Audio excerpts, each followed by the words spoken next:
అందరికీ నమస్కారం. ఇవాళ ఆనందం ఏంటో తెలుసా? నేను సాక్షాత్తు the legend, the one and only Suryakantham garu కట్టిన ఇల్లు ఏదైతే ఉందో, అంటే ఆవిడున్న ఇంటి ముందు ఉన్నాను. సో ఇదే సూర్యకాంత రెసిడెన్సీ అని పైన, అంటే ఇక్కడ ఫ్లాట్స్ కట్టారు ఇప్పుడు. కానీ ఇదే స్థలంలో సూర్యకాంతం గారి ప్రేమ, ఆప్యాయత, గయ్యాళితనం, ఇంకా అనురాగం అన్నీ కూడా ఈ నెలంతా చూసిందనమాట.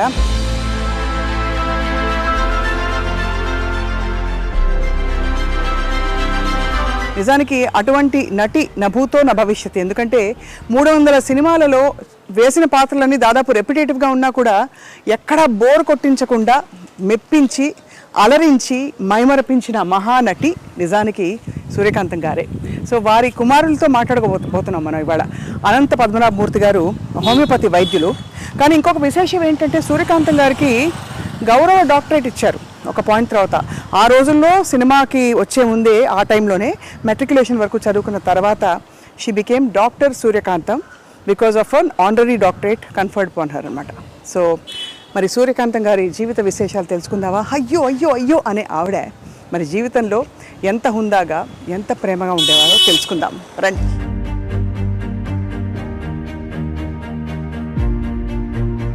సో అదనమాట, సూర్యకాంతం గారి ఇంట్లోకి అడుగు పెడుతూ, ఇదిగో ఇది బిల్డింగ్గా ఇల్లుగా ఉన్నప్పుడు ఇది అనమాట నేమ్ ప్లేట్, సూర్యకాంతం అని.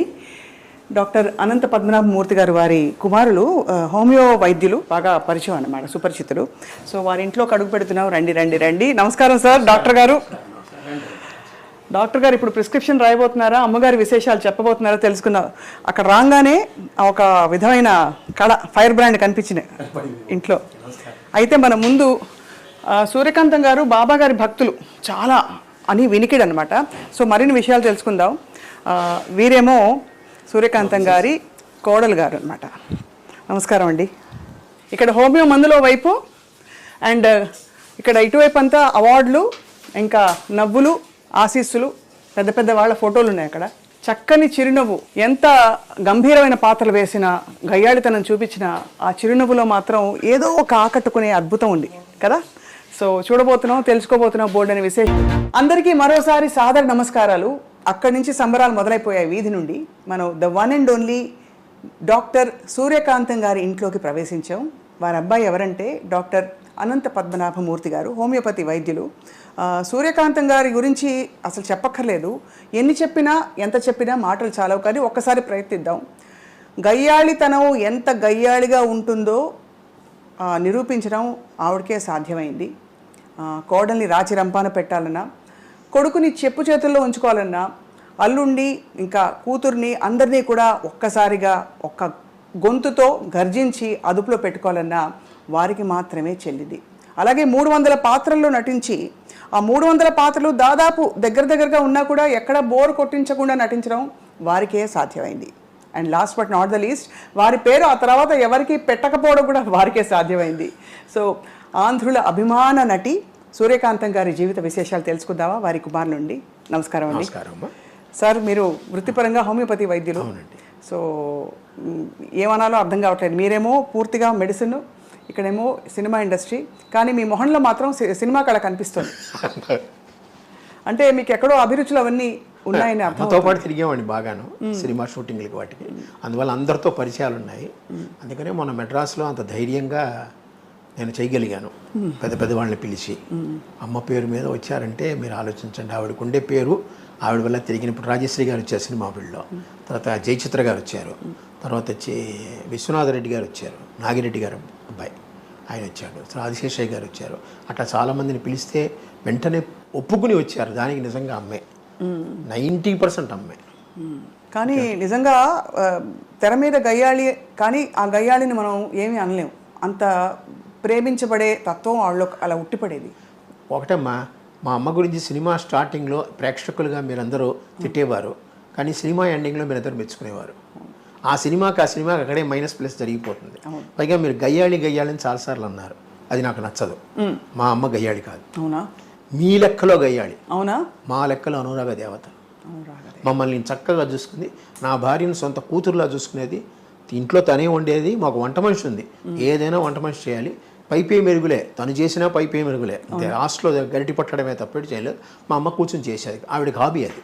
చేపల పెంపకము, కుక్కల పెంపకము, వంట ఖాళీ ఉందంటే వంట చేసేది. పైగా వంట చేసి ఇతరులకు పెట్టాలనే ఉంది ఆ ఇది ఉంది చూసారా, నాకు తెలిసి ఎవరికి లేదు. ఇప్పుడు ఎవరికైనా మనం బయట నుంచి కొనుక్కోవడమో లేదంటే ఎవరి చేత చేయించడమో అలా పెడతాం మనం, కానీ ఆవిడ తను చేసి పెట్టాలనే కోరికతో తను కూర్చొని చేసేది. ఏమేమి వంటకాలు చేసేవారు సార్? ఆవిడ ట్రెడిషనల్ వంటకాలే, పులిహార మెయిన్. జయలలిత గారికి కూడా చాలా ఇష్టం. చాలా వాళ్ళకి ఆదూర్ సుబ్బారావు గారు అనండి, ఎవరైనా సరే. అలాగే దద్దోజనం అది కామను. తర్వాత ఉల్లిపాయ పులుసులు బాగా చేస్తుంది ఆవిడ, చిన్న ఉల్లిపాయలు వేస్తారు దాంతో, అది 4-5 రోజులు నిల్వ ఉంటుంది. అలాగే మనకి ఆనపకాయ అంటాను సార్, ఆనపకాయని పొడిచి పొడిచి పొడిచి పొడిచి ముక్కలు చేస్తుంది ఆవిడ. ఆ ముక్కలు చూడడానికి మీకు చేప ముక్కలా ఉంటాయి, పెద్ద ముక్కలు. పెద్ద ముక్కలు చేసి చేప ముక్కల్లా ఉంటాయి. అది ఆవిడే ఈ చేప ముక్క తినండి అంటుంది, అది ఫేమస్. ఇలాగ చాలా రకరకాలు ఈ చక్రబాణాలు అంటుంది సార్, ఇవన్నీ ఆ పాతకాలంలో ఉండే పేర్లు ఇవన్నీ. అవే ఆవిడ చేసేది, అవే పెట్టేది అందరికీ. ఆవిడికి ఆ చివరి దశ వచ్చేటప్పటికి బయట నుంచి కూల్ డ్రింక్స్ కొంటామని చేసింది, కానీ మజ్జిగానే ఇంట్లో తయారు చేయాల్సింది గంగాళంతో. చిన్నగా ఇంత గిన్నె ఉంటుందో గిన్నెలో తయారు చేసి పెట్టే, ఎవరు వచ్చినా మజ్జిగ ఇవ్వడం. పూర్తిగా అమ్మ మనసే అయితే. అంతే, అమ్మ మనసే.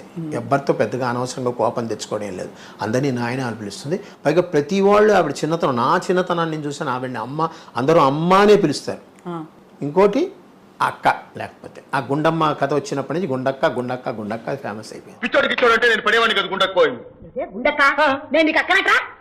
అందరూ అమ్మ అని పిలుస్తారు ఆవిడ. ఒక్క భానుమతి గారు మటుకు సూర్యం అని పిలుస్తారు. సూర్యం అని పిలుస్తారు చిన్నప్పటి నుంచి. అలాగే కొంతమంది పాతకాలపు వాళ్ళు ఉన్నారు, షావుకార్ గారు అవనండి, నాగేశ్వరరావు గారు అవనండి, వీళ్ళందరూ. ఎందుకంటే ఆవిడ మొగరాయిళ్ళ ఉండేది అని తత్వం వాళ్ళలో ఉందన్నమాట. షావుకార్ జానకి అంజలిదేవి గారు అమ్మ అనే పిలుస్తారు, శారద గారు అమ్మనే పిలుస్తారు. విజయనిర్మల గారు అంటే చెప్పనక్కర్లేదు, ఆవిడ ఏది ఉన్నా సరే అమ్మతో మాట్లాడతారు. చాలా ఆవిడ పర్సనల్ విషయాలు కూడా అమ్మతోనే మాట్లాడతారు. అంటే అమ్మ ఆవిడ దగ్గరది. అలాగే జయలలిత గారు, ఆవిడకి అమ్మే. కారణం ఏంటంటే సంజయ్ గారు అమ్మకి క్లోజ్ ఫ్రెండ్. అందువల్ల సంజయ్ గారు పోయినప్పుడు అమ్మ ఆవిడ దగ్గర తీసుకుని చూసుకున్నారు. దాంతో ఆ యొక్క అభిమానం ఆవిడకి చివరి వరకు ఉంది. మీరు హోమియోపతి డాక్టర్ అవ్వాలన్న కోరిక వారిదేనా? ఆవిడ కోరిక. నేను ఎంకామ్ చదివాను మేడం. ఎంకామ్ చదివితే బ్యాంక్లో ఉద్యోగం వచ్చింది 1974. ఈ హోమియోపతి 72-73లో డిప్లొమా కోర్స్ ఒకటి ఉంది, అది అమ్మే చదవమని చెప్పారు. అప్పుడు డాక్టర్ గాలి బాలసుందరరావు గారిని ఉండేవారు, చంద్రమోహన్ వాళ్ళ మామగారు. ఆయన చెప్పాడు, నువ్వు హోమియో చదువుకో, బాగుంటుంది నీకు, మీ ఇంట్లో వాళ్ళకి కూడా హోమియో చాలా ఇష్టం, ఏదో నా పేరు కోసం నా దగ్గరికి వస్తారే కానీ మీకు అది బాగా పనిచేసింది, నువ్వు హోమియో డాక్టర్ అవ్వు, డిప్లొమా ఉందని ఆయనే చెప్పారు. కుప్పికారని ఒక ఆయన ఉంటే ఆయన దగ్గరికి పంపించారు. ఆయన ద్వారా నేను నేర్చుకున్నాను, 2 సంవత్సరాలు డిప్లొమా చేశాను. తర్వాత నాకు ఆంధ్రా బ్యాంక్లో ఉద్యోగం వచ్చింది. ఆ కాలంలో అంతా 100 వాట్స్ బల్బులు కదా, ట్యూబ్ లైట్లు కూడా లేవు. నేను చెప్పే 72, 73లో ఆ వేడిలో ఫ్యాన్ వేసుకోకుండా పొట్లాలు కట్టాలంటే నా వల్ల కాదు. అందుకని మూట కట్టి పటకమే వారేశాను, బ్యాంకులో జాయిన్ అయ్యాను.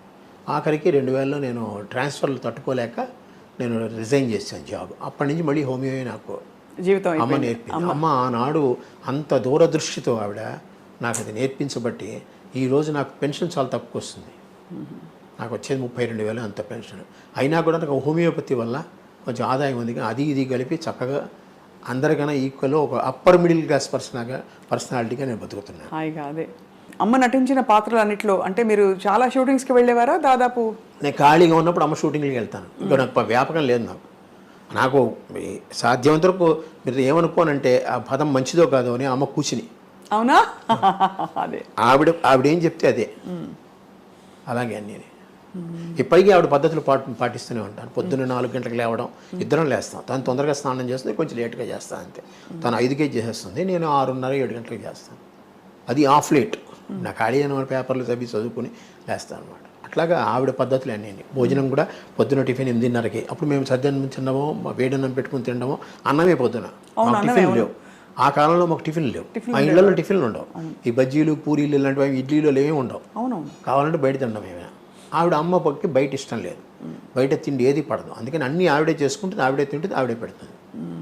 దాదాపు ఒక హీరోయిన్కి రావాల్సినంత స్థాయి గుర్తింపు అమ్మకి రావడం, అలాగే అమ్మగారి పేరు మీదే కొన్ని సినిమాలు అంటే గుండమ్మ కథ లాంటి సినిమాలు టైటిల్ రోల్ ఆవిడే. సో ఇవన్నీ మీకు అప్పట్లో తెలిసిందా వారి ఘనత ఏమిటి, అంత గొప్పవారిని? గొప్పవారని తెలుసు, ఎందుకంటే అందరూ గౌరవిస్తారు. అప్పుడు నాకు గుండమ్మ కథ టైంలో చాలా చిన్నపిల్లవాడిని నేను.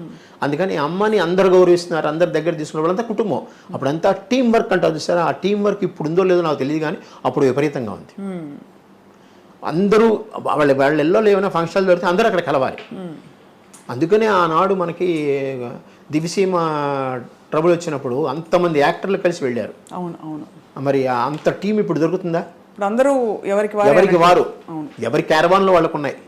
వీళ్ళందరూ చెట్ల కింద కూర్చొని చెట్ల కింద తిని చెట్ల కింద ఉండేవాళ్ళు. మేకప్ రూమ్ ఒకటి ఉంటుంది, వీళ్ళందరూ చెట్ల కిందే కూర్చొని చెట్ల కిందే ఉండేవాళ్ళు. ఎవరి కుర్చీ వాళ్ళది, కానీ భోజనాలు మటుకు అందరివి. చాలా కష్ట జీవితం ఆ రోజుల్లో. అంటే సినిమా ఇండస్ట్రీ అంటే అనుకుంటాం కానీ చాలా నిజంగా. ఎందుకంటే షెడ్ నుంచి బయటకు వచ్చారనుకోండి, ఉఫ్ అనుకుంటూ వస్తారు, చెమటకి తట్టుకోలేక బయటకు వచ్చి చెట్ల కింద కూర్చునేవారు. ఇప్పుడంతా ఏసీలు గీసీలు పెద్దగా లేవు కదా. అవునవును. ఒక చోట ఏసీ ఉందంటే అందరూ 30 మంది కూర్చునిపోయేవారు లోపల. అలాగా. సో మీరు ఒక్కరే కదా సార్ సంతానం అమ్మకి? అమ్మానుండండి. ఒక్కరే పెరగడం మీకు ఎప్పుడైనా అంటే ఎంతో మంది అమ్మ దగ్గర తీసుకుని చదువు చెప్పించారు కదా.